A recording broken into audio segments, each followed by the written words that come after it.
नमस्कार साथियों, super selection academy YouTube channel पर आपका स्वागत है। मैं हूं विकास तिवारी। कल पर्यावरण के संबंध में जैव विविधता तथा भारत के पर्यावरण के प्रमुख संस्थानों के बारे में अध्ययन किए थे। आज पर्यावरण के चिपको आंदोलन तथा इससे प्रमुख जुड़े हुए वायु प्रदूषकों के बारे में अध्ययन करेंगे। पर्यावरण में चिपको आंदोलन की शुरुआत सर्वप्रथम 1973 में सुंदरलाल बहुगुणा के द्वारा उत्तराखंड के चमोली ग्राम से वनों की कटाई को रोकने के लिए की गई थी। भारत में वन नीति के अनुसार मैदानी भागों पर 35% वन होने चाहिए तथा पहाड़ी क्षेत्रों में 66% वन होने चाहिए, लेकिन वर्तमान की जो स्थिति है वो मैदानी क्षेत्रों में 23% है तथा पहाड़ी क्षेत्रों में 26.3% या 5% के आसपास वन पाए जाते हैं।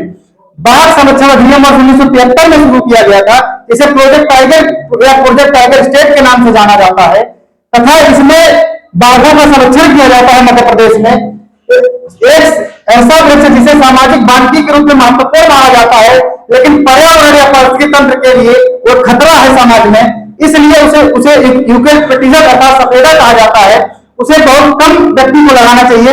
इससे जो हमारा भूमिगत स्रोत है जल का वो घटता चला जाता है, अर्थात भूमि की उर्वरा शक्ति भी कम हो जाती है और वहां पर पानी की मात्रा कम हो जाती है। वायु प्रदूषण कितने प्रकार के होते हैं इसके बारे में जानेंगे। सबसे पहले वायु प्रदूषण 6 प्रकार के होते हैं। पहला वायु प्रदूषण, जल प्रदूषण, ध्वनि प्रदूषण, मृदा प्रदूषण, इलेक्ट्रॉनिक प्रदूषण तथा रेडियो एक्टिव प्रदूषण। कुल प्रदूषण 6 प्रकार के होते हैं। आइए जानते हैं इनके बारे में विस्तृत चर्चा। वायु प्रदूषण क्या होता है? वायु प्रदूषण को ओडम नामक वैज्ञानिक विघटन के आधार पर 2 प्रकार में बांटा है, 2 भागों में विभाजित किया है। नंबर 1 जैव क्षयकारी प्रदूषक, जिसे जैव अपघट्य भी कहा जाता है, या जैव अक्षयकारी प्रदूषण। जैव क्षयकारी प्रदूषक के बारे में पढ़ते हैं।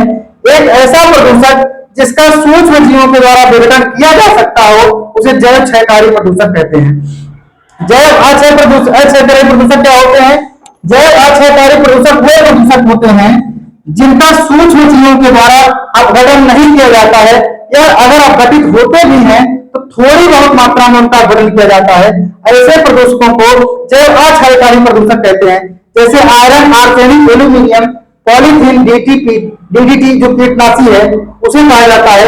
और जो जैव क्षयकारी प्रदूषक या अपघट्य प्रदूषक होते हैं उनके उदाहरण बाहरी मल, कूड़ा करकट, लकड़ी, कागज आदि। वायु प्रदूषकों को भी 2 भागों में बांटा गया है। नंबर 1 प्राथमिक प्रदूषक, दूसरा है द्वितीयक प्रदूषक। प्राथमिक प्रदूषक में सल्फर डाइऑक्साइड आती है, SO2, कार्बन मोनोऑक्साइड CO आते हैं तथा नाइट्रोजन ऑक्साइड NO2 के कण आते हैं। वायु प्रदूषण को विश्वसनीय संकेतक माना जाता है लाइकेन, मास को माना जाता है। जहां पर वायु प्रदूषण अधिक होंगे वहां पर लाइकेन का पौधा नहीं उगता है, जहां पर वायु प्रदूषण कम होंगे वहां पर लाइकेन अधिक मात्रा में उगते हैं। कार्बन मोनोऑक्साइड के बारे में पढ़ते हैं। कार्बन मोनोऑक्साइड एक मुख्य प्राथमिक प्रदूषक माना जाता है और कार्बन मोनोऑक्साइड को एक मुख्य वायु प्रदूषक गैस भी माना जाता है। कार्बन डाइऑक्साइड सबसे ज्यादा जो है इसे बम गोटू गैस भी कहा जाता है और कार्बन डाइऑक्साइड के द्वारा वायु प्रदूषण नहीं होता है। नाइट्रोजन गैस के द्वारा भी वायु प्रदूषण नहीं किया जाता है। स्वचालित वाहनों के द्वारा सर्वाधिक वायु प्रदूषण होता है। स्वचालित वाहनों से निकलने वाले धुएं से सीसा नामक धात निकलती है जो मनुष्य के शरीर में मानसिक रोग उत्पन्न करती है।